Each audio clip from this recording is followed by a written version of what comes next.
देखो मेरे बच्चों, ये रहा भाई क्वेश्चन। क्वेश्चन की पहली लाइन क्या कह रही है? क्वेश्चन की पहली लाइन कहती है opening balance of cash in hand. Opening balance है बेटा, तो बैलेंस बीडी आएगा, ये हमने बात कर ली थी। और कैश इन हैंड का ओपनिंग बैलेंस हमारा एसेट है। 1 अप्रैल 2023। यहाँ पे बेटा मैं ना पहले लिख लेता हूँ 2023। अब मैं ना बार बार जो है ईयर नहीं लिखूंगा, सिर्फ डेट लिखूंगा। आप भी ऐसा एग्जाम में कर सकते हैं, कोई दिक्कत परेशानी वाली बात नहीं है।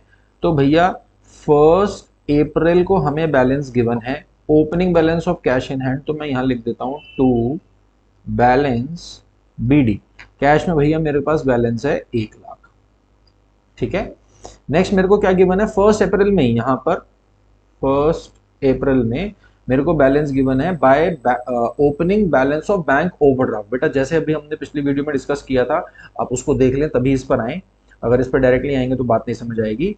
Opening balance of bank overdraft है, तो इसको हम यहां लिखेंगे बाय बैलेंस बीडी।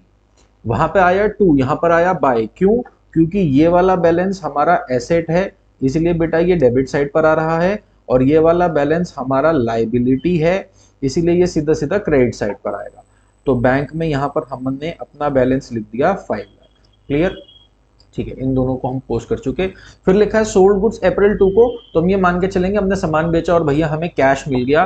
तो यहाँ पे मैंने लिखा 2 अप्रैल, मैंने सामान बेच दिया। अब कैश के कॉलम में एंट्री आएगी कि भाई साहब 3,48,000 रुपीज मुझको मिल गए। कैश के कॉलम में तो एंट्री आएगी, मगर कैश के कॉलम में एंट्री जब आ रही है तो पर्टिकुलर्स में क्या लिखेंगे? पर्टिकुलर्स में लिखेंगे टू सेल्स अकाउंट, कि सामान बेचकर पैसे आए। भाई पैसे कहां से आए हैं ये भी तो क्लियर होना चाहिए ना। जब हमने कैश बुक का कंसेप्ट सीखा था तो मैंने आपको बताया था पैसा कब आया, कहां से आया, कितना आया, ये सारी डिटेल चाहिए ना हमारे को। तो पैसा आया 2 अप्रैल को, 348 आया, सेल करी इसलिए आया। ठीक है जी। Sold goods against cheque and paid into the bank on same day, हमने सामान बेच दिया और तुरंत के तुरंत जो पैसा आया उसको हमने बैंक में डिपॉजिट कर दिया। तो भाई साहब 3 अप्रैल को हमारे पास जो एंट्री जाएगी वो अगेन जाएगी टू सेल्स, कि भाई सामान बिका और हमारे बैंक अकाउंट में हमने पैसे डिपॉजिट कर दिए 3,36,000। ठीक है जी, 3,36,000। नेक्स्ट चलते हैं। नेक्स्ट क्वेश्चन भाई, नेक्स्ट ये जो एंट्री है वो क्या कह रही है? Sold goods to Reema, payment received by cheque 1 lakh. Sold goods to Reema, payment received by cheque. बेटा हमें चेक से पेमेंट अभी रिसीव हुई है, ये चेक अभी बैंक में डिपॉजिट नहीं हुआ, इसीलिए इसका हम बनाएंगे जर्नल।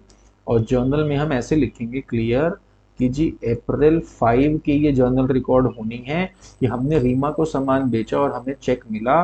तो एंट्री गई cheque in hand, cheque in hand account debit to sales, कि सामान बिका और चेक हमें मिला है कितने का? 1 लाख रुपीज का। ठीक है बेटा, थोड़ा सा स्पेस का मेरे पास इशू है, आप जर्नल एंट्री पूरी फॉर्मेट में ही रिकॉर्ड करना। ठीक है, cheque in hand to sales April 5 की ये एंट्री मेरे पास रिकॉर्ड होगी। इसकी वजह से कैश बुक में रिकॉर्डिंग नहीं जाएगी, क्योंकि हमारा कैश का बैलेंस बढ़ा या घटा नहीं है, केवल चेक रिसीव हुआ है, अभी बैंक में डिपॉजिट नहीं हुआ। ओके, नेक्स्ट April 6 कहती है राम पेड बाय चेक और डिस्काउंट अलाउड 2,000। अब सर समझ नहीं आ रहा इसमें ना, 2,000 सर डिस्काउंट के माइनस हो गए या सर माइनस हो रहे हैं, सर समझ नहीं आ रहा, याद नहीं आ रहा। बेटा यही आपको मैंने याद दिलाने की, समझाने की ऑफलाइन क्लास में भी बताया कि जब लिखा है Ram paid by cheque, Ram ने इतने पैसे पे कर दिए, तो the amount has been paid, इसमें से पेड या रिसीव्ड जब मेंशन होता है तो वो डिस्काउंट सेट ऑफ करने के बाद ही है। ठीक है, इतनी कॉमन सेंस आप भी रखना कि 80 रहा होगा तभी 78 मिल रहा है, ऐसा नहीं है कि 78 है तो 76 मिल जाएगा।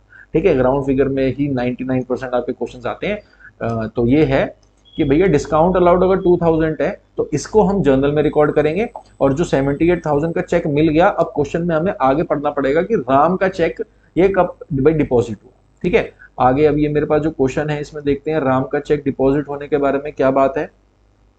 राम का चेक आगे डिपॉजिट होने के बारे में कोई भी बात नहीं कही गई है ना।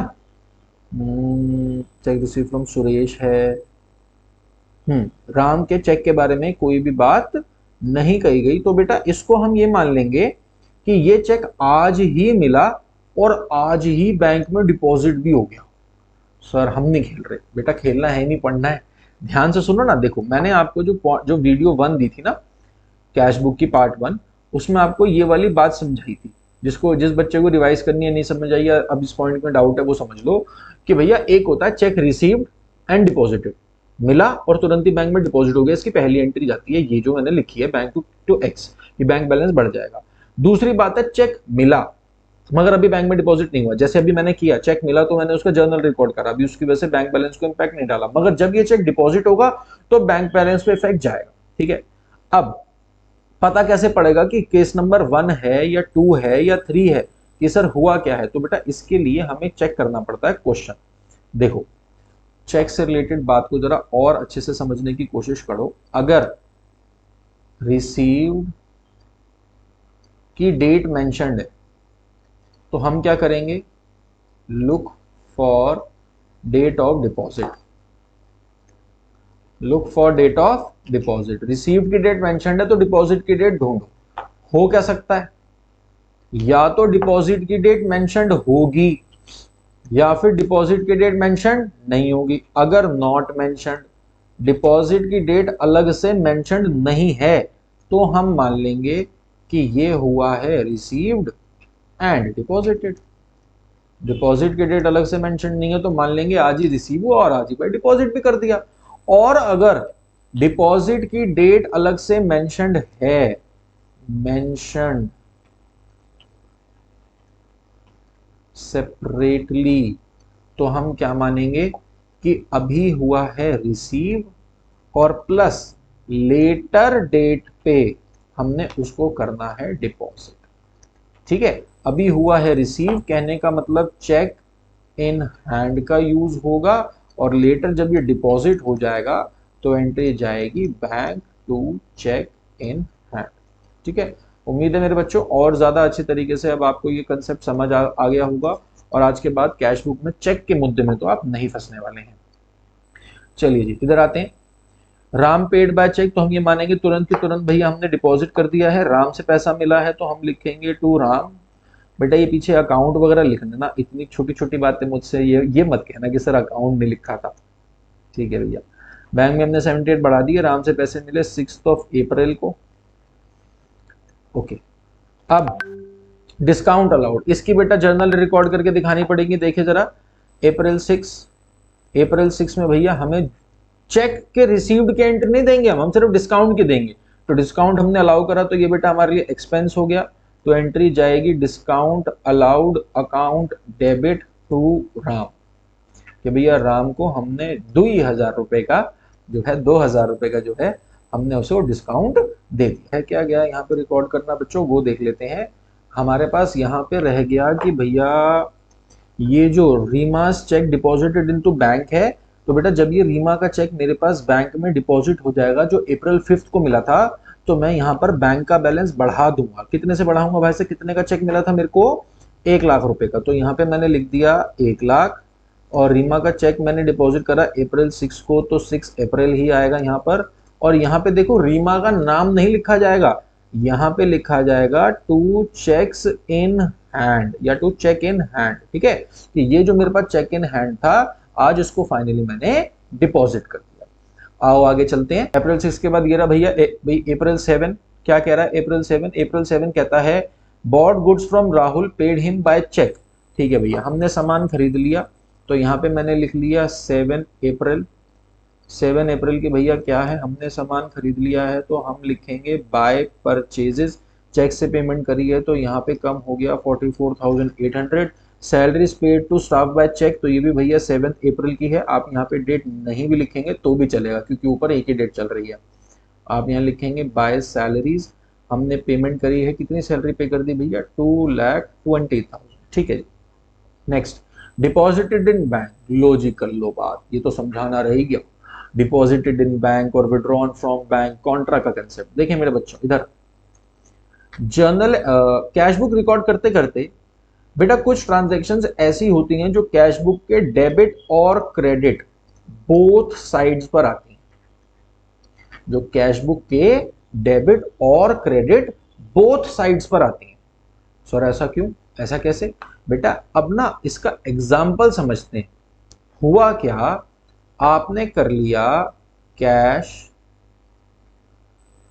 Withdrawn from bank. आप अपने बैंक में गए और जाके पैसा निकाल लाए, कैश बढ़ गया, बैंक बैलेंस कम हो गया। बोलो हाँ या ना, हाँ या ना? तो भैया कैश जब बढ़ गया तो आप इसे लिखेंगे डेबिट पे, बैंक जब कम हो गया इसको लिखोगे क्रेडिट पे। तो इसकी वजह से डेबिट और क्रेडिट दोनों साइड पर एंट्री जा रही है। ऐसी एंट्री को बेटा हम बोलते हैं कॉन्ट्रा एंट्री। क्या बोलते हैं? Contra entry. और अभी तक तो ये जितने भी हमारे पास एलएफ के बेटा कॉलम चल रहे थे ना, ये एलएफ का ये वाला कॉलम, इसको तो हम खाली छोड़ रहे थे।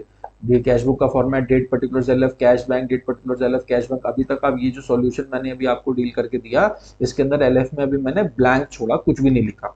कैश की बात आ रही थी तो कैश के कॉलम में, बैंक की बात आ रही थी तो बैंक के कॉलम में, बढ़ रहा था तो डेबिट यानी कि इनफ्लो, और घट रहा था तो आउटफ्लो यानी कि क्रेडिट। इस तरीके से हम डेट लिख के काम कर रहे थे, मगर एलएफ के कॉलम को छोड़ रहे थे खाली। मगर जब कभी भी पेपर में या क्वेश्चन में कॉन्ट्रा एंट्री आएगी तो बेटा एलएफ के कॉलम के अंदर हमें लिखना होगा सी, सी फॉर कॉन्ट्रा। ठीक है, अब देखो सर कोई और एग्जांपल इस बात का? हाँ बेटा देखो, एक एग्जांपल तो ये रहा कैश विड्रॉन फ्रॉम बैंक। दूसरा एग्जांपल भैया समझो, अगर क्वेश्चन में कल को ऐसे लिखा हो कि जी कैश डिपॉजिटेड इन बैंक, हमने बैंक में कैश डिपॉजिट कर दिया, बेटा उस सिचुएशन में भी आपका कैश कम हो जाएगा और बैंक बैलेंस बढ़ जाएगा। तो ये वाली एंट्री जो है क्रेडिट पे जाएगी और ये वाली एंट्री जो है डेबिट पे जाएगी। तो जब एक एंट्री हमारी क्रेडिट पे जा रही है और दूसरा डेबिट पे जा रही है, इसको बोलते हैं कॉन्ट्रा एंट्री। क्या बोलते हैं? Contra entry. ठीक है, तो इन एंट्रीज को कुछ इसी तरीके से रिकॉर्ड करते हैं जैसे अब मैं आपको करके दिखाता हूं। यहां पर कंसेप्ट सिखा लेने के बाद अप्रैल 7 हमने कर लिया था। अप्रैल 10 डिपॉजिटेड इन बैंक, भैया कितना? 3 लाख। तो 3 लाख रुपए हमारे बैंक में बढ़ गया तो यहां लिख दिया, और 3 लाख रुपए हमने कैश डिपॉजिट किया है तो भैया यहां लिख दिया। यहां पर हम लिखेंगे कैश में एंट्री कर रहे हैं तो बैंक का नाम, और बैंक में एंट्री कर रहे हैं तो कैश का नाम, और एलएफ में लिखा जाएगा सी। सी बोले तो कॉन्ट्रा। उम्मीद है आपको समझ आया होगा। कैश बढ़ रहा है तो कैश के डेबिट पे, कैश कम हो रहा है तो कैश के क्रेडिट पे लिख दिया 3 लाख, क्योंकि पैसा हमने डिपॉजिट करा, हमारे पास से कैश चला गया। बैंक बैलेंस बढ़ रहा है तो बैंक के डेबिट पे लिख दिया 3 लाख, क्योंकि हमारा बैंक बैलेंस बढ़ रहा है। बैंक में लिखा तो कैश लिखा पर्टिकुलर में, कैश में लिखा तो बैंक लिखा पर्टिकुलर में। इस बात का बेटा ध्यान रखेंगे, ये क्रॉस में इस तरीके की रिकॉर्डिंग होती है। ठीक है, अब यहाँ पे डेट अपडेट करनी रह गई है, वो भैया मैं डेट अपडेट कर देता हूं 10th of April। और आप देख सकते हैं सी मैंने एलएफ में दोनों साइड्स पे लिखा है ना। ये सी आपको बेटा लिखना बहुत ज्यादा जरूरी है वरना मार्क्स कट जाते हैं। और हाँ, ये अकाउंट अकाउंट भी लिख लेना भाई, कहीं टीचर्स मार्क्स काट लें स्कूल में, तो अकाउंट अकाउंट लिख लेना, मेरे को तो कंसेप्ट समझाना है। इधर April 10 received a cheque from Suresh and paid into bank. हाँ बेटा, received and paid, received and paid क्या मानेंगे? क्या मानेंगे? चेक इन हैंड का क्या यहाँ पे इस्तेमाल होगा? Answer is no. जब रिसीव्ड एंड डिपॉजिटेड है तुरंत के तुरंत, तो हम मान के चलेंगे हमारा यहाँ पर चेक इन हैंड का कोई भी काम नहीं है, सीधा सीधा बैंक का बैलेंस हम बढ़ा देते हैं। और बैंक का बैलेंस यहाँ पर हमने बढ़ाना है 1,28,500 से। ये चेक हमें मिला किससे? सुरेश से। तो ठीक है जी, सुरेश से मिल गया, अप्रैल 11 को मिल गया। और नीचे वो कहता है डिस्काउंट अलाउड 1500, और वो नीचे कहता है डिस्काउंट अलाउड 1500। बेटा मेरे को बताओ, ये 1500 माइनस करना था या हो चुका है? मैंने गलत तो नहीं लिख दिया ये अमाउंट? बेटा बताना जरा, ये जो 1500 डिस्काउंट अलाउड लिखा है, कि भैया जब मैंने सामने वाले से चेक लिया तो मैंने उसको जो पैसे कितने लेने थे, मतलब थोड़ा ना मैं कंफ्यूज हो गया हूं। बेटा अगर आप भी कंफ्यूज हो गए हो और अगर आपको ऐसा लग रहा है कि मैंने गलत लिख दिया, तो let me clear this for you. मेरे बच्चे ध्यान से समझें, यहाँ लिखा है received a cheque from Suresh, मतलब इतने का मुझे चेक मिल गया, मतलब ये 1500 रुपए इसमें से माइनस हो चुके हैं। ये जो फिगर गिवन है 1,28,500, ये वो फिगर है जो डिस्काउंट को माइनस कर लेने के बाद आ रही है। ठीक है, तो हमने डिस्काउंट को यहां शो नहीं किया, इसलिए बेटा जनरल में डिस्काउंट को शो करेंगे। और discount allowed is our expense, तो यहां पर कुछ इस तरीके से एंट्री जाएगी, discount allowed account debit, discount allowed account debit, to Suresh 1500 से। ठीक है, ये बेटा अगर आप जर्नल पेपर में नहीं लिखोगे तो अगेन वही बात, नंबर कट जाएंगे, सारा मार्क्स का लोचा है भाई। चलो जी आगे चलते हैं। Next 15th, received from R Kumar a cheque for settlement of his account for 1,95,000 1,87,500। Sir दो दो अमाउंट गिवन है, सर समझ नहीं आया, सर कैसे करेंगे? बेटा जिसको समझ आ गया बहुत अच्छी बात, जिसको नहीं समझ आया कोई दिक्कत परेशानी वाली बात नहीं है, आराम से क्वेश्चन को पढ़ो। क्वेश्चन कहता है received from R Kumar a cheque for settlement of his account. बेटा जब जब शब्द आ रहा है सेटलमेंट तो डिस्काउंट तो इन्वॉल्व हो गई, ये तो आप मान के चलो। सेटलमेंट का मतलब क्या है? आज के बाद मैं तुझे और तू मुझे नहीं जानता भाई, सेटलमेंट हो गई हमारे अकाउंट की, है ना। सेटलमेंट है तो डिस्काउंट है। Received a cheque from R Kumar, R Kumar से चेक मिला, कितने का मिला ये नहीं मेंशन, वो कह रहा है for settlement of his account 1,95,000 in order to settle any dispute going on, in order to settle any financial matter, कि भैया उन्होंने सेटल कर दिया 1,95,000 1,95,000 के अकाउंट को सेटल करने के लिए कितने का चेक मिला? 1,87,500। ठीक है, ये इस बात का मतलब है कि हमने आर कुमार से पैसे लेने थे 1,95,000, मगर हमें मौके पे पैसे मिले हैं 1,87,500 ओनली। मतलब ये जो बीच का डिफरेंस रह गया तकरीबन तकरीबन 7,500 रुपए का, ये बेटा डिस्काउंट हमने दी दिया उसको। समझ रहे हो आप मेरी बात? अच्छा बताओ, डिस्काउंट डिस्काउंट आ गया तो डिस्काउंट कैश बुक में रिकॉर्ड होता है, हाँ या ना? डिस्काउंट कैश बुक में रिकॉर्ड नहीं होता। पहले ट्रिपल कॉलम कैश बुक चला करती थी, वहां पे डिस्काउंट का अलग से कॉलम होता था, मगर यहाँ पे क्योंकि डिस्काउंट का अलग से कॉलम नहीं है तो डिस्काउंट को तो हम जर्नल में रिकॉर्ड करके दिखाएंगे यहाँ पर। अच्छा ऊपर डेट लिखनी रहेगी ना ये सुरेश वाले की, अप्रैल 11 अप्रैल है ये, और यहाँ पर अप्रैल 15 है, तो इसको मैं एंट्री रिकॉर्ड कर लेता हूँ कि भैया हमने डिस्काउंट दिया है, रिसीव चेक, हाँ डिस्काउंट दिया, discount allowed to R Kumar, कि भाई साहब हमने उसको डिस्काउंट दे दिया 7,500 रुपए का और हमें उससे चेक मिल गया। अब वही बात, रिसीव चेक, तो क्या आर कुमार के चेक को डिपॉजिट करने की डेट अलग से क्वेश्चन में मेंशन है? मैं बेटा आगे तक का क्वेश्चन देख रहा हूँ, आप भी अपनी बुक में से देखें, आप भी अपनी बुक में देखें और इस क्वेश्चन को लिखते रहें साइड बाय साइड। हाँ तो मेरे को अलग से डेट मेंशन नहीं है तो मानेंगे received and deposited on the same date. तो यहाँ पे मैं लिखूंगा 15 अप्रैल, यहाँ पे लिखेंगे टू आर कुमार, भैया आर कुमार से मुझे पैसे मिल गए 1,87,500। ठीक है, चलो फिर है पेड वेजेस इन कैश। बेटा वेजेस पे कर दिए, ये तो सिंपल है। 18 अप्रैल पेड वेजेस इन कैश, तो ठीक है भाई साहब, बाय वेजेस, कैश कम करेंगे मगर पर्टिकुलर्स में लिखेंगे वेजेस। कितने पैसे पे कर दिए जी हमने 30,000 रुपए पे कर दिए वेजेस के। ओके, फिर है बैंक चार्जेस। बेटा बताओ बैंक चार्जेस, बैंक चार्जेस की वजह से पैसा बढ़ेगा या कम होगा? हमारे पास जो भी बैंक बैलेंस अवेलेबल होगा, पहले तो होता है बैंक में एंट्री जाएगी कैश में, बैंक चार्जेस। क्या कभी बेटा ऐसा हुआ कि आपके पापा को या मम्मी को बैंक से फोन आया, सुनिए आपके वो ना 200 रुपए एटीएम के चार्ज पेंडिंग है, जरा आके कैश पे कर जाओ, हम आपके खाते में से नहीं काटेंगे, टेंशन मत लो। Is it possible? बेटा ये पॉसिबल नहीं है, ये नहीं होता। क्या होता है, बैंक वाले चुपके से पैसे काट लेते हैं, SMS charge, bank charge, passbook के चार्ज, जो भी चार्ज है वो भैया माइनस कर लेते हैं हमारे बैंक बैलेंस से। तो ऑब्वियसली ये एंट्री बैंक में जाएगी और इसकी वजह से पैसा कम हो रहा है, दिस इज एन आउटफ्लो। तो बैंक चार्जेस हम यहाँ पे लिखेंगे बाय बैंक चार्जेस, और बैंक में से ये पैसा माइनस हो जाएगा। अमाउंट है हमारे पास 5,000। देखा, 5,000 रुपए का बैंक का चार्ज बैंक वालों ने हमारे पास से डिडक्ट कर लिया। ठीक है, तो बेटा ये इन एंट्रीज का यहां तक का सॉल्यूशन है। अब जो नेक्स्ट एंट्रीज है वो मैं आपको यहां पे एक्सप्लेन करता हूं, स्पेस का थोड़ा सा इशू है, देखें जरा फटाफट। अप्रैल 22 क्या कहता है बेटा? पहली एंट्री कहती है विड्रॉ फ्रॉम बैंक, दूसरी एंट्री कहती है withdraw from bank for personal use. Sir क्या फर्क पड़ेगा, पैसा ही तो निकाला है। नहीं बेटा, बहुत ज्यादा फर्क है, बहुत ज्यादा फर्क है। पढ़ें, अप्रैल 22 कहती है विड्रू फ्रॉम बैंक, बैंक से पैसा निकाला। क्यों निकाला ये मेंशन नहीं है, क्यों निकाला ये मेंशन नहीं है। तो यहां पे हम क्या मान के चलेंगे, यहां पर मेरे बच्चों हम ये मान के चलेंगे कि हमने बैंक में से जो पैसे निकाले हैं वो बिजनेस में ही वापस डालें। तो यहां पे कैश का बैलेंस बढ़ जाएगा और बैंक का बैलेंस कम हो जाएगा, है ना। विड्रू फ्रॉम बैंक का यहां पे बेटा जो इंपैक्ट जाएगा वो क्या जाएगा, हमारा कैश का बैलेंस बढ़ जाएगा, ये कॉन्ट्रा एंट्री हो गई। तो यहां पे मैं लिखता हूं 22 अप्रैल, मैं लिखूंगा टू बैंक, कि भैया विड्रू फ्रॉम बैंक, मैंने बैंक में से कैश निकाल लिया 1 लाख रुपए, और यहाँ पर मेरा बैंक में से 1 लाख रुपए कम हो गया 22 अप्रैल को बाय कैश। आप देख रहे हो मेरे बच्चों, कैश में लिखा तो पर्टिकुलर में बैंक है, बैंक में लिखा तो पर्टिकुलर में कैश है, और दोनों जगह हम क्या लिखेंगे जी, सी लिखेंगे, सी फॉर काउंटर।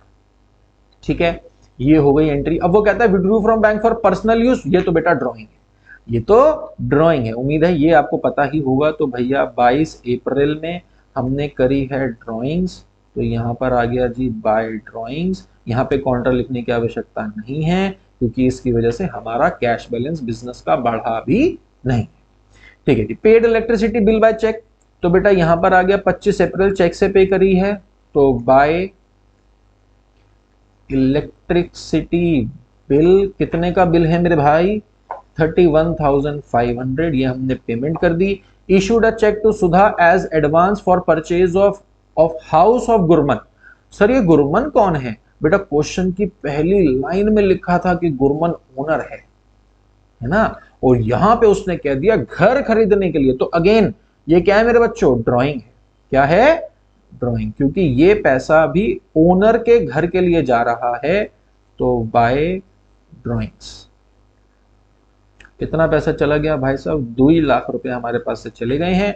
और फिर ये कहता है कि bank collected interest on investments, bank ने बेटा इंटरेस्ट ऑन इन्वेस्टमेंट कलेक्ट कर लिया, तो हमारे को पैसा मिला है, हमारा बैंक बैलेंस बढ़ गया होगा, तो हम ऐसे लिखेंगे टू इंटरेस्ट, हमारा बैंक बैलेंस बढ़ गया by the amount of 15,000। This is how you were required to record all the transactions in the cash book. तो उम्मीद है बेटा आपको अब ये सारी बात समझ आ गई होगी। रेस्ट जो मेरे पास बचा है वो बचा है बेटा बैलेंसिंग, कि इसकी बैलेंसिंग कैसे करते हैं। ठीक है, तो मुझको 2 मिनट का समय दो, I would be back and would be explaining you the balancing part. Balancing समझ लो बेटा, बैलेंसिंग मैंने कहा था मैं आपको समझाता हूं। इधर देखो जरा, यहां पर हमारे पास बेटा जो कोई भी डेबिट पर है, तो डेबिट का मतलब क्या कि पैसा आया है ना, ये जो सारी साइड है ये है इनफ्लो की, और ये वाली जो साइड है ये कहां की है, आउटफ्लो की। आज जब मैं बैलेंस निकालना चाहता हूं, तो बैलेंस का मतलब है कि फाइनली मेरे पास कितना पैसा बचा, है ना। तो बचा बेटा मैं कैसे निकालूंगा, इनफ्लो में कैसे निकालूंगा, मैं जो बैलेंस है वो कैसे निकालूंगा कि भैया इनफ्लो माइनस आउटफ्लो, कि जहां जहां से पैसे आया उसको जोड़ूं और जहां जहां पैसा गया उसको माइनस करूं, बीच का डिफरेंस इज द बैलेंस, कि मेरे पास फाइनली कितना पैसा बचा। तो बेटा आप इसको टोटल करके जब देखेंगे 1 लाख प्लस 348 प्लस 1 लाख, तो इसका तकरीबन तकरीबन टोटल आएगा 5,48,000। ठीक है, तो 5,48,000 आप इसको इधर मेंशन करेंगे, और इसमें से जब आप 330 माइनस करेंगे you will get the answer 218। तो बेटा 218 की पोस्टिंग किस तरीके से की जाएगी इस कैश बुक में, वो मैं आपको फिलहाल यहाँ पे समझा देता हूँ। देखना जरा भाई अच्छे से, ये जो 218 है इसको बेटा हम मंथ के एंड पे निकाल रहे हैं। ठीक है, तो अप्रैल में 30 डेज ही होते हैं, तो यहाँ पे मैं 30 अप्रैल लिख रहा हूं, यहाँ पे मैं लिखूंगा बाय बैलेंस सीडी, है ना, क्योंकि ये मेरे पास क्लोजिंग बैलेंस है, इसलिए मैं लिखूंगा बाय बैलेंस सीडी। कैश में मेरे पास पैसा बच रहा है 2,18,000। ठीक, और बैंक ओवरड्राफ्ट निकल रहा है आंसर में, तो वो क्यों निकल रहा होगा मैं आपको बता देता हूँ। यहाँ पर ना स्टार्टिंग में ही हमारे पास 5 लाख रुपए नेगेटिव थे, जब आप इनको प्लस माइनस बच्चे करके देखोगे तो आई गेस कि हमारा आंसर टैली हो ही रहा होगा। मैं एक बार आपको करके भी दिखा देता हूँ। बैंक में पहले मैं डेबिट साइड जोड़ लेता हूँ बच्चों। हमारे पास टोटल है 3,36,000 plus 78,000 plus 3 lakh plus 1,28,500 plus 1,87,500 plus 15,000, और माइनस में हमारे पास सबसे पहले 5 लाख है, और फिर 44,800, फिर 2,20,000 है हमारे पास, और माइनस में 5,000, फिर से मेरे पास 1 और 120, 2,20,000 है, और है 31,500, और मेरे को माइनस करना है लास्ट में 2 लाख। तो बेटा हमारे पास जो 1 लाख रुपए यहाँ पर ना वो शायद कैरी फॉरवर्ड में चेक इन हैंड का कॉपी होना रह गया है।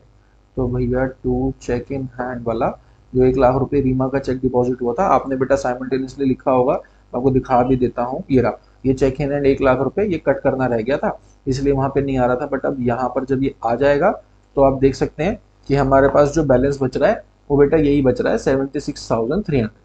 ठीक है, तो ये माइनस में इसलिए आ रहा है बच्चों क्योंकि हमारे पास आउटफ्लो ज्यादा है, तो इसको ना मैं यहां लिखूंगा 30 अप्रैल में टू बैलेंस सीडी बैंक के कॉलम के अंदर 76,300। सर उस बैलेंस को आपने लिखा था उस साइड, इसको इस साइड, ऐसा क्यों? बेटा समझो, जिस साइड कम बैलेंस आ रहा होता ना वहां लिखते हैं, समझना मेरी बात को। यहां पे क्या है, पहले मैं कैश की बात करता हूं। कैश के केस में क्या था, इनफ्लो ज्यादा था, तो मैंने आउटफ्लो वाली साइड पे लिखा। जिस साइड कम आता है वहां लिखते हैं। इनफ्लो ज्यादा था तो मैंने आउटफ्लो वाली साइड पे ये बैलेंसिंग फिगर लिखी। और बैंक के केस में मेरे बच्चों, बैंक के केस में क्या हुआ, मेरे पास आउटफ्लो ज्यादा था, पैसा गया ज्यादा है, तो इनफ्लो कम था, तो मैंने इनफ्लो वाली साइड पर ये बैलेंस निकाला। ठीक है, उम्मीद करता हूं बेटा इस क्वेश्चन से आपके कैश बुक के मैक्सिमम कंसेप्ट्स आज क्लियर हो गए होंगे।